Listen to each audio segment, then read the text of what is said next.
Hello. હાલો, હા બોલો. कौन बोलो? હું ભાઈ વડોદરા દેવસિંહ ભાઈ. હા बोलो। હા, હું ફોન તમે કર્યો હતો ને હા. તમારા મિસ કોલ હતો આમાં એટલે પછી કર્યો તો. બોલો શું હતું? તમે કોણ બોલો? ડીડી સોલંકી બોલું રાજકોટથી.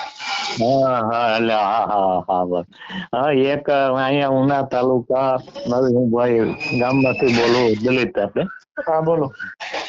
મારે આજે 2 દિવસ ત્યાં જાણે એક આયર સમાજે મને માર્યો, એની મારી ઓથોરિટી મારી ફરિયાદ લીધી નથી હજી હાલની એટલે તારીખે આ સુધી. સમાજે આખા સમાજે મળીને માર્યો કે એક વ્યક્તિએ માર્યો?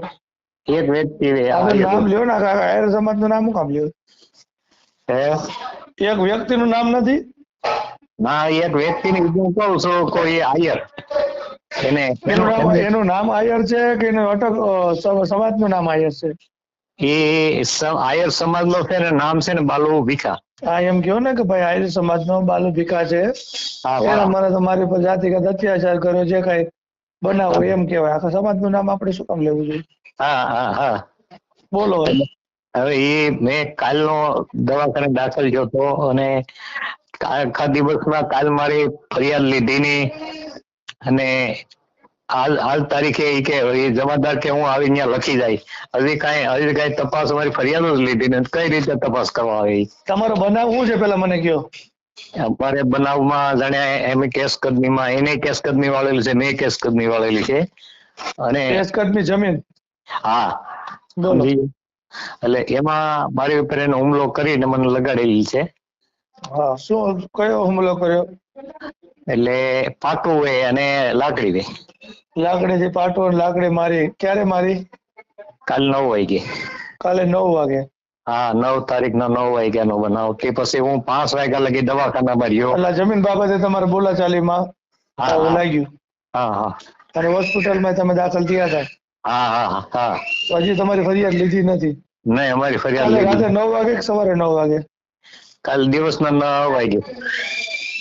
સવારના 9 હોય, દિવસના કેમ 9? હા હા, એટલે સવારના 9 વાગ્યાના. હા બરાબર. હા હા, તો પછી તમે કયા પોલીસ સ્ટેશન ગયા હતા કે પોલીસને હા. બોલાવ્યા હતા? શું થયું? નહીં, હું પછી પોલીસ સ્ટેશને ગયો એટલે એક ભાઈ અરજી લખી દીધી ને આપી. એટલે એ જમાદારને ફોન કર્યો, ગોહિલ છે પ્રતાપ કરીને ગોહિલ, સમજ્યા? તો એ તો ત્યાં અરજી આપી ગયો ને, હું તપાસ કરી દે કાલ આવીને. આખા દીમાં આજે આવ્યો નહીં.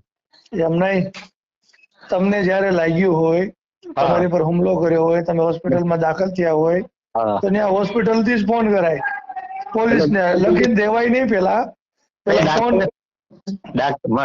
સાહેબ સોલંકીભાઈ સાંભળો, હા. મેં એમનાથી એને ડાક્ટરે એને ડીએમ કર્યો, સમજી ગયા?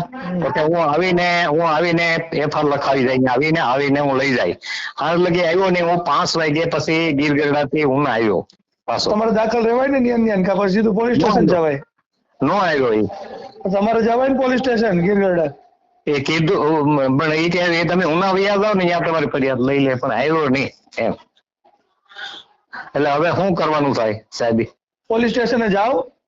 હા ભાઈ મારી ફરિયાદ કેમ ન લીધી? અત્યારે જાવ તો અત્યારે ન હોય તો સવારે જાઓ. હા કે સવારે આવું હું મને લાગ્યું ને આવો બનાવ બન્યો તો હા એટલે એટ્રોસિટી ની ફરિયાદ છે, ફરિયાદ મારી કેમ લેતા નથી? હા બરોબર, એટલે ત્યાં જાઓ પછી 2-5 આગેવાનો કોકને લેતા જાજો, હા સામાજિક કાર્યકર્તા જે જાણકાર હોય એવા. હા બરોબર, પછી ફરિયાદ તમારી નો લે એવું કઈ થાય ને તો મને ફોન કરજો. હા એટલે તો ફોન પછી સીધા કરું. પછી ત્યાંથી ને કહેવાનું ફરિયાદ લ્યો છો કે નહીં, તો એસપી કચેરીએ જાઉં છું. એટલે હું કાલ છે ને ત્યાંથી 9, સાડા 9, 10 વાગે પાછો પોલીસ સ્ટેશને જાઉં ને, પછી ઈ જમાદાર ના પીઆઈ ના તમને નંબર આપું. ત્યાંથી જ મને ફોન કરજો. હા 10 વાગ્યા અહીંયાથી પછી બધા પોલીસ વાળા આવે, પીઆઈ બધા. હા હું આવી જાઉં અહીંયા. પછી હા, હાલો. 10-11 વાગે ફોન, 10 થી 11 વાગ્યા વચ્ચે ફોન કરજો. હા હા પીઆઈ પીએસઆઈ કોઈ હાજર હોય ને પછી ફોન કરજો. હા હા સારું હાલો. હા હા બસ એટલે જ મેં ફોન કર્યો સોલંકીભાઈ. હા. હા.